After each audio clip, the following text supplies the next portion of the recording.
नमस्ते दोस्तों। आज हम लोग देखेंगे कैसे इफ़ कंडीशनल काम करता है सी में। इफ़ क्या होता है, इफ़ कंडीशनल क्या होता है। देखिए, जो भी हम लोग बिहेवियर करते हैं, इंसान कैसा बिहेवियर करते हैं। देखिए, मशीनें कैसे काम करती हैं। मशीनें काम करती हैं जैसा हम चाहते हैं, और हम कैसा चाहते हैं मशीनें काम करें। मशीनें वैसे ही काम करें जैसे कि कोई एक इंसान करता है। हम किस काम के लिए यूज़ करेंगे मशीनों को? इंसानों के कार्य के लिए यूज़ करेंगे। तो इंसानों के कार्य कैसे होते हैं? जैसे एक इंसान ने कार्य करता है, ठीक है, तो सामान्य इंसान के बराबर हमें एक मशीन बनाना है। हमें पहले सीखना पड़ेगा कि इंसान कैसे कार्य करता है। इंसान मन में सोचता है कि अगर हमारे पास उधार पड़ा है तो हम पैसे चुका दें। अगर दुकानदार 100 रुपये मांग रहा है तो हम उसे 100 रुपये का नोट देंगे, ठीक है। तो हमारा दिमाग भी कंडीशन का यूज़ करता है और कंडीशन को यूज़ करके हमें उत्तर देता है, ठीक है। तो वैसे ही मशीनों में कंडीशनल होते हैं। कंडीशनल, एक कंडीशन अगर ट्रू होती है तो कोई काम करते हैं, अगर ट्रू नहीं होती है तो कोई दूसरा काम करते हैं, ठीक है। आपने AI सुना होगा। AI बस यही है कि इफ़ और व्हाइल लूप का मिक्सचर है, ठीक है। अगर आप ठीक प्रोग्रामर बन जाएंगे तो आराम से आप अपनी आर्टिफिशियल इंटेलिजेंस बना सकते हैं। अगर आपसे यूज़र पूछता है कि भाई आज का मौसम कैसा है, तो आपको बताना है अगर आप आज का मौसम कैसा है तो उसका एक वेबसाइट लिंक दे दीजिए, वो बता देगा, वेबसाइट बता देगी उसको कैसा मौसम है, ठीक है। तो बहुत आसान होता है। तो हम लोग देख लेते हैं कि कंडीशनल कैसे काम करते हैं। कंडीशनल आप खुद सोच के देख सकते हैं, पता चल रहा होगा नाम से ही कि अगर कोई कंडीशन ट्रू होगी तो हम एक काम करेंगे, अगर ट्रू नहीं होगी तो दूसरा काम करेंगे, और अगर कोई दूसरी कंडीशन ट्रू होगी तो तीसरा काम करेंगे। तो देखते हैं कैसे करते हैं हम लोग इम्प्लीमेंटेशन उसका सी पे कैसे होता है। हम लोग लिखते हैं, सबसे पहले तो एक बेसिक स्ट्रक्चर ही लिख देते हैं। बेसिक लाइब्रेरी हम लोग ले लेते हैं जो कि है standardio.h, और फिर int main void। ये है बेसिक स्ट्रक्चर हमारे सी प्रोग्राम का। अब इस प्रोग्राम में जैसे जैसे जिस फंक्शनैलिटी के फंक्शन का हमें यूज़ करना है वो जिस लाइब्रेरी में होगा हम ऊपर इंक्लूड कर लेंगे, जहाँ पे हमने ये लिखा है #include। तो इसी के नीचे हम लोग एंटर दबा के जो भी लाइब्रेरी इंक्लूड करना चाहते हैं वो इंक्लूड कर लेंगे। लेकिन अभी हमें केवल स्टैंडर्ड IO की ज़रूरत है, स्टैंडर्ड इनपुट आउटपुट की। इसमें कई सारे कमांड हैं, जैसे printf है और scanf है, चलिए जो भी है। और इफ़ कंडीशनल पे आ जाते हैं। तो सबसे पहले तो हम एक कंडीशन ले लेते हैं। कंडीशन जैसे कि 2 नंबर ले लेते हैं। मान लीजिए कि हमने ले लिया नेम, हमने ले लिया मान लीजिए user1, ठीक है। तो user1 का नेम अगर स्टोर करना है हमें, तो नेम देखिए एक स्ट्रिंग होती है। स्ट्रिंग को स्टोर करने के लिए हम लोग 4 लिखते हैं, और 4 के अंदर हम लोग कोई वेरिएबल ले लेते हैं जैसे कि user1, ठीक है।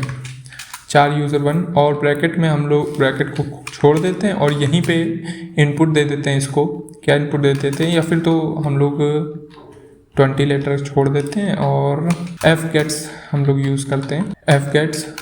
और ब्रैकेट में हम लोग लिख देते हैं user1 कॉमा, अब यहाँ पे साइज ऑफ user1, और इसमें -1 कर देते हैं ताकि हमारा नल कैरेक्टर के लिए एक स्पेस छूट जाए। और उसके बाद हम लोग क्या करेंगे, स्टैंडर्ड IO दे देंगे। इन स्टैंडर्ड इनपुट आउटपुट का इंतजार करेगा ये स्टैंडर्ड इनपुट के लिए, ठीक है। IO नहीं, आउटपुट थोड़ी ना। और हम लोग इस पर प्रिंट कुछ करवा लेते हैं, कोई मैसेज, एंटर user1 नेम, ठीक है। अब एक user2 ले लेते हैं। user2 के लिए भी सब कुछ ये ऐसा ही रहेगा, तो हम लोग चाहें तो इसे ही कॉपी कर सकते हैं, और हमारा user2 भी ऐड हो गया है। अब हम लोग क्या करेंगे, एक कंपैरिजन करेंगे डिक्शनरी में कौन सा लेटर पहले आता है। लेकिन स्ट्रिंग कंपैरिजन हमने आपको बताया कि स्ट्रिंग का कंपैरिजन कैसे किया जाता है। strcmp का यूज़ करते हैं हम लोग। तो हम लोग इफ़ लूप लेते हैं एक, और एक कंडीशनल लेते हैं। ऐसा कंडीशनल लेंगे, मान लीजिए इन दो यूज़र नेम को आपको किसी लिस्ट या फिर डिक्शनरी के अंदर लिखना है, ठीक है, या फिर किसी भी लिस्ट के अंदर लिखना है, तो आपको ये पहले जानना होगा कि कौन सा नाम पहले आएगा, कौन सा नाम बाद में आएगा। तो क्रम से यूज़ अगर आपको स्टोर करना है तो उसके लिए इफ़ लूप का इस्तेमाल करेंगे और देखेंगे कौन सा नेम पहले आता है।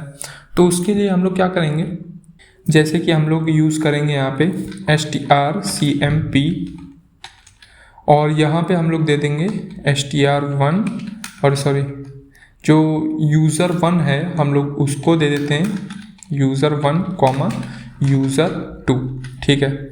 अब ये कंपैरिजन करेगा user1 और user2 में। लेस देन 0 देता था अगर जो user1 है वो पहले आएगा user2 के। इक्वल टू 0 तब मिलेगा जब दोनों इक्वल होंगे नेम, और ग्रेटर देन 0 तब होगा user1 के पहले आएगा, ठीक है। तो हम लोग इसको इक्वालिटी का यूज़ कर लेते हैं और -1 लिखते हैं। अब ये चेक करेगा कि क्या ये कंडीशन ट्रू है। अगर ये कंडीशन ट्रू हो जाएगी तो फिर नेक्स्ट कोड रन हो जाएगा।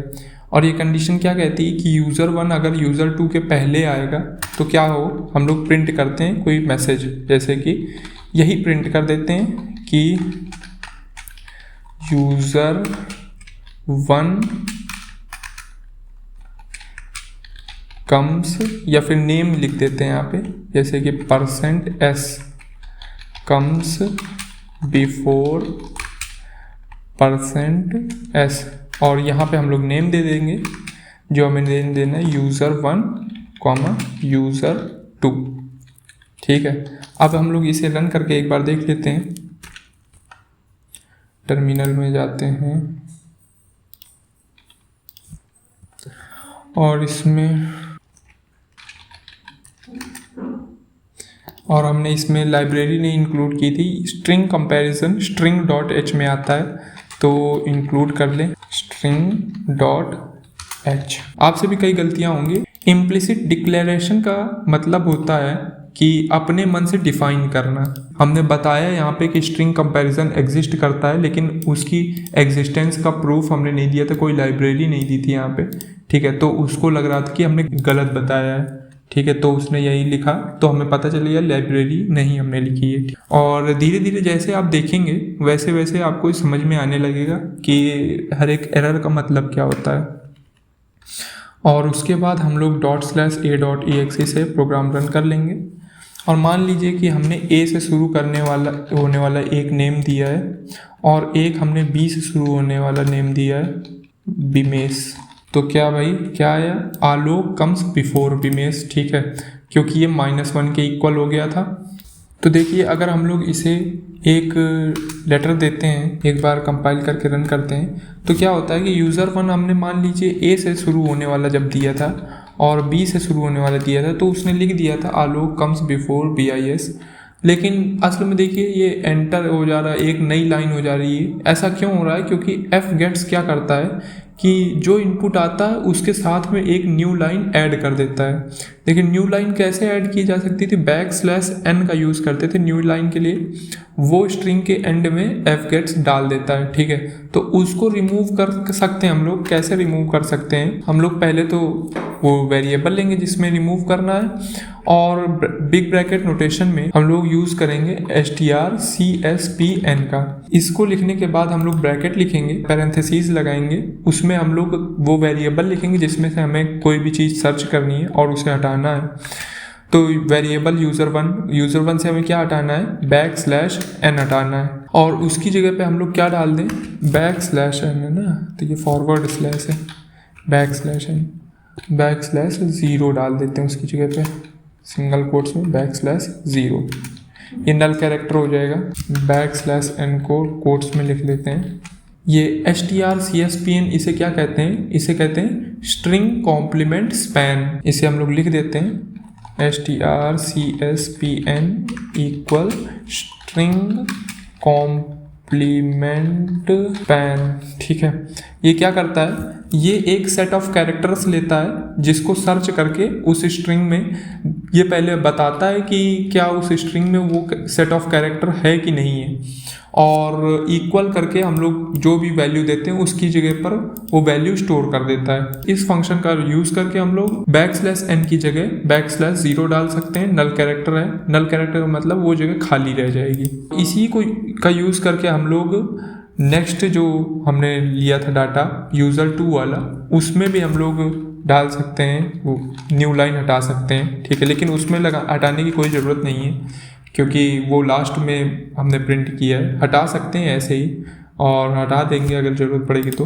अब अगर हम लोग इसको एग्जीक्यूट करेंगे, और सॉरी सेव तो किया नहीं, सेव करे बिना ना करें, और हम इसे फिर से एक बार कंपाइल कर लेते हैं और अब रन करने की कोशिश करते हैं। तो पहले ए से कोई शुरू होने वाला देते हैं नेम, और फिर हमने बी से शुरू होने वाला दिया था। तो देखिए क्योंकि आलोक पहले आएगा BIS से, क्योंकि डिक्शनरी में ए छोटा होता है बी से, तो ए सबसे पहले आएगा। अब मान लीजिए हम लोग क्या करते हैं कि फॉर लूप कैसे काम करता है, अगर ये ट्रू होगी कंडीशन तभी ये जो नेक्स्ट वाला हमारा कोड है वो रन करेगा। हम लोग यहाँ पे भी लिख सकते हैं। कमेंट हम ज़्यादा इसलिए ले देते हैं क्योंकि उसमें बहुत समय लगता है। If loop checks for a condition if it returns true, it इसमें क्या होगा, कंडीशन होगी। If condition returns true then the condition then code return in if condition is executed.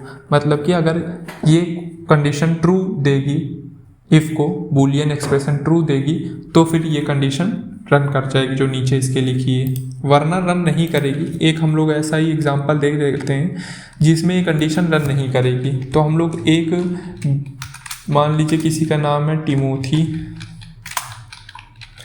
और यूज़र नेम हमने दे दिया 1 टिमोथी और अगला नेम है आलोक। तो क्लियरली दिख रहा है कि टिमोथी बाद में आएगा और आलोक पहले आएगा, लेकिन हमने यहाँ पे लिखा है कि स्ट्रिंग कंपैरिजन क्या करेगा, अगर यूज़र 1 पहले आता है और user2 बाद में आता है तो -1 देता है। लेकिन इसमें उल्टा लिखा हुआ है तो ये कंडीशन फॉल्स हो जाएगी क्योंकि -1 नहीं आएगा। स्ट्रिंग कंपैरिजन जो है वो पॉजिटिव वैल्यू देगा, ठीक है। असल में इसे हमें लिखना चाहिए था <0, क्योंकि कई सारी जगहों पे <0 कोई भी नंबर दे दिया जा सकता है, ठीक है। ये तय नहीं है कि -1 ही देगा, तो हम लोग क्या करेंगे, <0 का यूज़ करेंगे। और इसे हम लोग चाहे तो एंटर दबा के देखते हैं क्या होता है। तो देखिए एंटर दबाया हमने, लेकिन कोई भी हमारा कोड ये जो था हमने लिखा था यहाँ पे स्टेटमेंट, ये प्रिंट नहीं हुआ क्योंकि इसकी कंडीशन फॉल्स हो गई और नेक्स्ट कोड हमारा रन नहीं किया, ठीक है। तो देखिए एक ही कंडीशन नहीं हो सकती है, आपके दिमाग में कई सारी कंडीशन चलती रहती हैं। तो अगर कोई दूसरी कंडीशन ट्रू हो तो फिर हम लोग क्या करें, उसके लिए हम लोग इसमें लगा देते हैं एल्स, ठीक है। एल्स क्या होगा, अगर आपकी ये कंडीशन ट्रू नहीं हुई तो क्या कंडीशन बची कि जो नाम आप देंगे, जो नेम आपने इनपुट दिया है वो बाद में आ रहा होगा, ठीक है। अगर पहले नहीं आ रहा होगा तो बाद में आ रहा होगा। और देखिए ये जरूर याद रखिएगा कि इफ़ कंडीशनल में जो भी कोड हम लोग लिखते हैं वो इंडेंटेड रहता है, मतलब कि 4 स्पेस का उसमें गैप रहता है, ठीक है। 4 स्पेस आगे लिखा जाता है और एल्स वाला जो भी पार्ट होगा उसमें भी 4 स्पेस का इंडेंट दे के लिखें। अगर आप इसके बाद यहाँ पे पहले ही कोड लिखना चालू कर देते हैं इफ़ की लाइन में ही, तो फिर हमारा जो कोड होता है वो उस इफ़ स्टेटमेंट के बाहर का माना जाता है। सी लैंग्वेज उसे बाहर का मानती है और बाहर की तरह ट्रीट करती है। अभी देखिए हम लोग क्या करेंगे, एल्स वाला कंडीशन देंगे। तो एल्स के लिए भी हमें इंडेंट देना है और हम लोग लिखते हैं मान लीजिए printf, और अब बाद में आएगा तो हम लोग क्या लिखेंगे, कम्स आफ्टर, या फिर बिफोर ही लिख देते हैं, बिफोर %s। और यहाँ पे हम लोग क्या लिखेंगे, क्योंकि अब user2 पहले आ रहा है और user1 बाद में आ रहा है तो फिर हम लोग यहाँ पे वैसे ही लिख भी देंगे user2 और user1, ठीक है। ये एरर क्यों दिखा रहा है, कॉमन ही लगा, अच्छा। देखिए ये काफ़ी ज़्यादा हेल्पफुल होता है। जब भी आप कोई गलती छोटी बहुत बड़ी कर देंगे तो नीचे अंडरलाइन होने लगेगी लेटर्स के और बहुत ही मतलब भद्दा लिखने लगता है कोड, ठीक है। तो उससे पता चल जाता है कोई एरर है कि नहीं है। तो अब हम लोग इसे सेव कर लेते हैं और एक बार रन करने की कोशिश करते हैं। अब मान लीजिए कि पहली वाली कंडीशन को हम रॉन्ग कर देते हैं तो क्या होगा। मान लीजिए पहली वाली कंडीशन को रॉन्ग करने के लिए हमें क्या देना पड़ेगा, एक ऐसा नेम देना पड़ेगा जो कि user1 ऐसा देना पड़ेगा जो कि user2 के बाद ही आए, ठीक है। तो हम लोगों ने जो पहले दिया था वही दे देते हैं। तो देखिए हमारा जो आलोक कम्स बिफोर टिमोथी, क्योंकि आंसर वो बिल्कुल सही आ रहा है कि आलोक जो है वो टिमोथी के पहले आता है, ठीक है। अम्मी ने ये लिख रखा था user2 लिखा था ना, तो user2 पहले लिखा है और user1 बाद में लिखा है। तो हमारा ये वाला लूप चला है केवल, मतलब कि ये वाला कंडीशनल चला है और ये वाला नहीं चला है, ये वाला फॉल्स हो गया। इफ़ कंडीशनल, देखिए इफ़ कंडीशनल कैसा होता है, हम लोग इफ़ लिखते हैं और फिर एल्स लिखते हैं। अगर इफ़ की कंडीशन सही होती है तो फिर एल्स हमारा कोड रन नहीं होता है। एक उसका भी एग्जांपल देख लेते हैं। इफ़ की कंडीशन ट्रू करने के लिए हमें क्या देना पड़ेगा, ऐसा फर्स्ट नेम देना पड़ेगा जो कि सेकंड नेम के पहले आता हो, तभी स्कैनफ हमारा जो स्ट्रिंग कंपैरिजन है वो लेस देन 0 रिजल्ट देगा। तो देखिए अभी हमारा आलोक कम्स बिफोर टिमोथी ये वाला जो कोड है वो रन हुआ है, ठीक है। इसमें हम लोग ये भी लिख सकते हैं कि ज़्यादा अच्छे से डिफाइन होने के लिए, तो और इसमें हम लोग लिख सकते हैं ताकि हमें जल्दी से पता चल जाए और इससे हमें पता चल जाएगा कौन सी कंडीशनल रन कर रही है। आपको पता चला कैसे काम करता है। अगर इफ़ कंडीशन ट्रू होगी तो एल्स वाली कंडीशन ट्रू नहीं होगी, मतलब एल्स वाला कोड जो है वो रन नहीं करेगा, ठीक है। क्यों नहीं रन करेगा, क्योंकि इफ़ वाली कंडीशन ट्रू हो गई है और ये जो है वो हमारा प्रिंट हो गया है, तो नेक्स्ट वाला कोड रन नहीं करेगा। सी में ये डिफ़ॉल्ट प्रोग्राम होता है ऐसा। अब हम लोग देख लेते हैं नेक्स्ट इसकी क्या एक और पार्ट है इफ़ कंडीशनल का। अब मान लीजिए कि आपने एक कंडीशन दी थी वो ट्रू नहीं हुई, अगर आप चाहें कि दूसरी एक कंडीशन दे दें कि मान लीजिए कि यूज़र नेम आप देखिए दो इंसान ही दे रहे हैं तो यूज़र नेम इक्वल भी तो हो सकते हैं। तो इसी प्रकार ये तो यूज़र नेम का एग्जांपल है, कई सारे एग्जांपल में आपके पास कई सारे कंडीशन बन सकती हैं, तो एक ही कंडीशन नहीं बनती है। तो इफ़ जो कंडीशनल है इसमें भी एक ही कंडीशन नहीं आप चेक कर सकते हैं, कई कंडीशन चेक कर सकते हैं। उसके लिए हम लोग यूज़ करते हैं एल्स इफ़ कंडीशनल का। और एल्स इफ़ के बाद, एल्स इफ़ देखिए कहाँ आता है, एल्स के पहले आता है, ठीक है। और एल्स इफ़ के बाद हम लोग एक कंडीशन दे देते हैं, जैसे कि स्ट्रिंग कंपैरिजन में अगर मान लीजिए जो user1 है और user2 जो है ये अगर इक्वल होंगे तो क्या आएगा हमारा, स्ट्रिंग कंपैरिजन क्या रिटर्न करेगा, 0 रिटर्न करेगा। तो उसके लिए हम लोग क्या करेंगे, हम लोग प्रिंट करेंगे इक्वल टू और %s, ठीक है। और इसमें अब हम लोग दे देते हैं जो हमारा वेरिएबल है user1 और user2। और अब हम लोग चाहें तो इसको रन कर सकते हैं, Ctrl+S से हम लोग सेव कर लेते हैं। और इसको क्या दिक्कत हो रही है, अच्छा इक्वल 0 नहीं, इक्वल 0 है, ठीक है। अगर हम लोग कंपैरिजन कर रहे हैं तो हमें डबल इक्वल का साइन लगाना होता है और इक्वालिटी देखने के लिए सिंगल इक्वल का, ठीक है। तो अब इसको एक बार फिर से सेव कर लेते हैं। अब इसे कंपाइल करते हैं और रन करने की कोशिश करते हैं। तो फिर हम लोग कोई ऐसा कंडीशन देते हैं जिसमें कि केवल हम लोग ऐसा देते हैं जो कि बीच वाला एल्स इफ सही हो, ठीक है। तो हम लोग देते हैं आलोक, पहला जो नाम देते हैं उसके बराबर ही दूसरा नाम दे देते हैं। तो क्या होगा, तो हमारे पास क्या लिख के आया, ये लिख के क्यों नहीं आया, बिफोर तो नहीं लिखा है, तो फिर ऐसा क्यों आ रहा है। ये लास्ट वाली कंडीशन रन हुई है, लास्ट वाली रोनी नहीं चाहिए थी। हो सकता है \n कोई दिक्कत कर रहा हो, तो इसका हम लोग \n भी हटा देते हैं सेकंड वाले यूज़र का। fgets के बाद हम लोग क्या लिखेंगे, user2 स्ट्रिंग कॉम्प्लीमेंट स्पैन का यूज़ करेंगे और उसमें user2 का ऑप्शन देंगे और \n का यूज़ करेंगे इक्वल सिंगल कोट्स में \0। अब देखते हैं, इसे सेव कर लेते हैं और अब इसे रन करने की कोशिश करते हैं। आलोक और आलोक,